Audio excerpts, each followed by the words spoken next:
বন্ধুরা, এই হিমালয়ানটা আমার কাছে এসছে হ্যান্ডেলের সমস্যা নিয়ে। তো এই গাড়িটার হ্যান্ডেলটা খুব জাম, প্রচুর টাইট, বুঝতে পারছেন আপনারা, দেখুন কতটা টাইট। তো আমি এই হ্যান্ডেলটার বল রেসার চেঞ্জ করব, কোন সেটটা চেঞ্জ করব। তো কোন সেট আমি অরিজিনাল লাগাবো না, অরিজিনাল কোন সেট খুব ভালো চলছে না হিমালয়ানে। তো আমি আফটার মার্কেট এসকেপের কোন সেট ফিটিং করবো এটাতে। তো সেটাই আপনাদেরকে আমি দেখাবো যে আফটার মার্কেট কোন সেট আর অরিজিনাল কোন সেটের মধ্যে কোনো পার্থক্য আছে কিনা, বা কোনটা ভালো চলে সেটাই আপনাদেরকে দেখাবো। হ্যান্ডেলটিটা খুলে বের করে নিয়েছি, দেখুন বল রেসারের কী অবস্থা। কোন সেটটা জং লেগে একদম অবস্থা খারাপ হয়ে গেছে, দেখে বুঝতে পারছেন কী অবস্থা বল রেসারটার। এবার এই বিয়ারিংগুলোকে আমি এসকেপ কোম্পানি বিয়ারিং লাগাবো,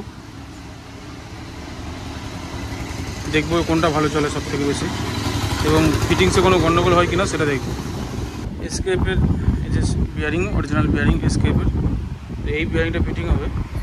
এটা কিন্তু রয়্যাল এনফিল্ড সাপ্লাই নয়, এটা আফটার মার্কেট এসকেপ বিয়ারিং। তো এই বিয়ারিংটা ফিটিং করব। এই বিয়ারিংটা অরিজিনাল রয়্যাল এনফিল্ডের থেকেও দাম বেশি এবং এটা লং লাইফ হয়। এটা অরিজিনাল ছিল লাগানো। এরপরে ফিটিং হবে হচ্ছে এসকেপের এই বিয়ারিং সেটটা। এই একটা সেট আছে আর একটা আছে এটাতে। তো এটার দামটা অনেকটাই বেশি, এটার দাম প্রায় 497 টাকা এমআরপি। তো এই বিয়ারিংটা ফিটিং করবো এখন। এই বিয়ারিংটা বহুদিন পর্যন্ত চলে খুব ভালোভাবে। অরিজিনাল বিয়ারিংটা খুব ভালো চলে না, কিছুদিনের মধ্যেই হ্যান্ডেল জাম হতে থাকে। বল রেসার ফিটিং করে দিয়েছি, হিমালয়ান কনসেপ্ট পুরোপুরি ফিটিং করে দিয়েছি। তো এখন দেখুন কোনো রকম টাইট নেই, হ্যান্ডেলটা ফ্রিলি মুভ করছে হ্যান্ডেল।